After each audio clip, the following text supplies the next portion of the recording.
Every Friday morning, I would form a single file line with the rest of my classmates, march down the large red tiled hallway, and enter the room across from the girls' bathroom. This was the computer room at St. Michael's Catholic School and was home to about 20 Mac Plus computers and 5 iMac G3s. The G3s were brand new and only to be used by the older kids, or on special occasion when we were allowed to play Snood during computer class. To us, our access to this new technology of 1995 only meant that we would now follow instructions to paint on a screen rather than on paper. A tall, lanky man with gray hair and wire-rimmed glasses would stand in the middle of the classroom each Friday morning while he gave specific directions to our class of 20 kindergartners. The directions never changed. Double-click on the hard drive, open AppleWorks, and type your name and the date, he would routinely say. What followed were usually directions to type a whole paragraph or draw a picture using the AppleWorks program. As the wired and antsy kid I was, it wasn't uncommon that I would quickly lose interest in whatever we were doing on the dull gray machines and fool around with my classmates sitting next to me. I always wanted to play Snood on the cool turquoise iMac G3s, but was never behaved well enough in computer class for that kind of reward. Eventually, I was able to play Snood. This, of course, did not happen in computer class at St. Michael's, but at my cousin's house, where I didn't have to sit up straight and keep quiet for an hour in order to play a computer game. My cousin Erin was 12 when I was 6. She was tall with blue eyes and the most gorgeous brown hair. She knew all the Backstreet Boys songs by heart and was always wearing the coolest pair of jeans, and frequently received phone calls from boys in her grade. If there was anyone I wanted to be when I was young, it was Erin. I copied everything I could just to be like her, which included sitting by her side while she played on her dad's computer in the cozy study of the back of their house.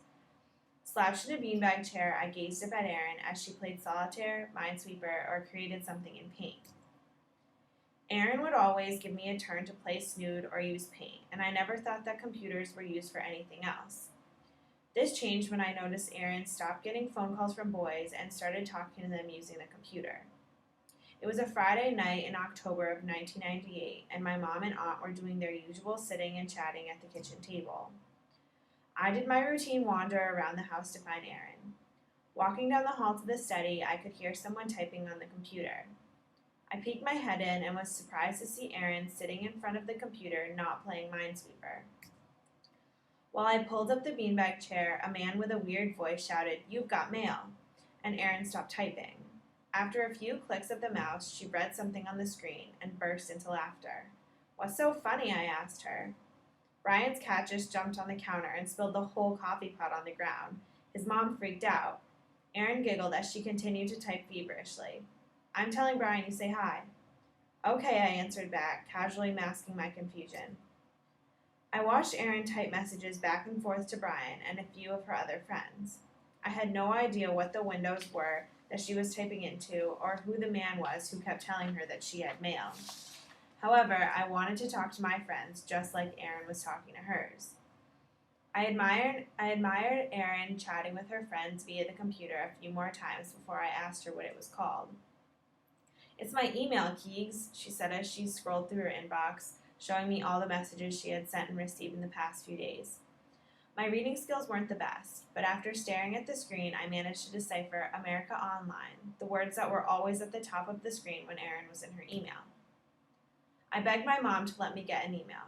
For years, I would watch Erin log onto her email account, sitting on the edge of her office chair as she waited for the man to exclaim, "You've got mail." I wanted so badly to use the computer to talk to my friends. I was sick of only getting to use the computer to make pictures or play Snood. I dreamed of the man at the computer telling me that I had mail, and eventually he did. When I turned 13, my mom caved in her attempt to keep television and computer games out of my house when she purchased a gateway computer from Staples. The rules for our new computer were strict, and my use was always monitored.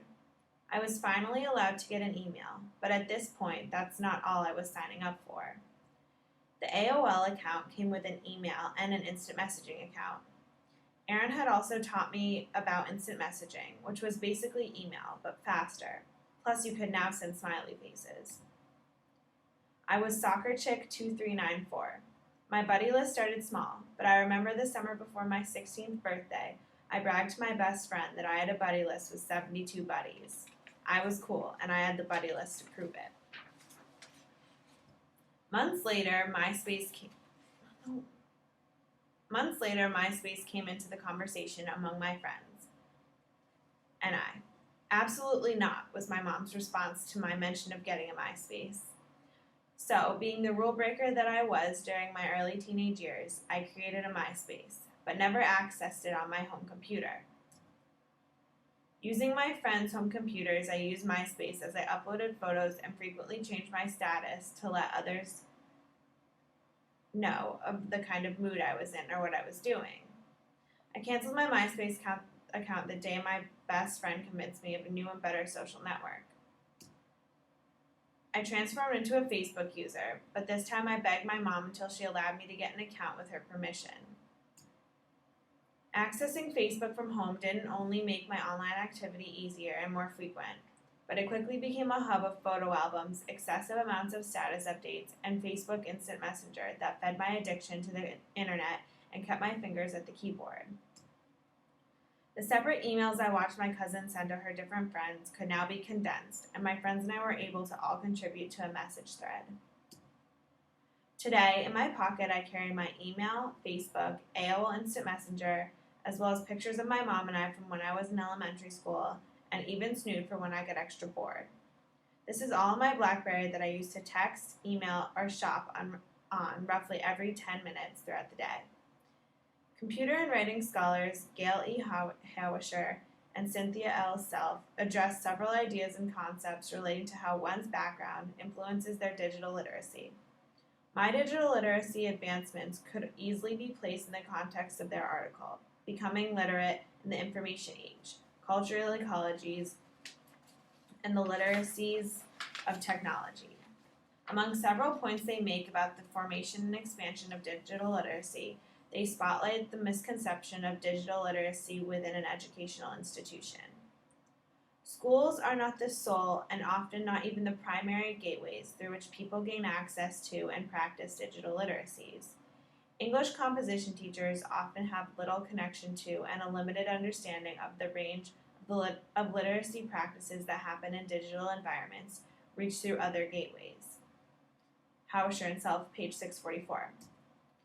The tall, lanky man who gave direction to my class of kindergartners was my English composition teacher, stunting my digital growth each time he began class with, double-click on the AppleWorks icon. Although my first sighting of a computer was in that room, packed with now ancient Macs at St. Michael's School, my expansion into a more digitally literate world came from my understanding of how truly lame and limited that room was. The gates to my real world of digital literacy opened the moment I saw Aaron talking online with and no longer getting phone calls. I can safely guarantee that I will never open the AppleWorks application again. I can also guarantee that a day won't pass that I won't read an email or contact someone via Facebook. Today, these connections may be somewhat insignificant. I may only be checking how many pages of reading my professor assigns or finding out about a party happening this weekend. But as I come closer and closer to graduating from Syracuse University, my ability to access the digital world will propel me into a job market based on making connections and staying socially active. All this, of course, done via the internet. I can't help but think about what level of digital comprehension I would be at today if computers weren't introduced to me in the narrow scope of AppleWorks and Minesweeper. I'm sure there are many others like myself who didn't understand the full range of computers until they reached their mid-teens. This world that now demands social connectivity through digital portals continues to increase this demand every day. If we throw a generation into this world of digital connectivity and they have no knowledge or understanding of the scope of digital connection, their lack of such essential knowledge leaves them helpless and unaware. To prevent this in our fast-paced, technology-dependent society, an emphasis on social digital connection must be taught at an early age. If this is done successfully, we will have generation after generation not only prepared for what the digital world demands, but prepared to evolve it and expand it themselves.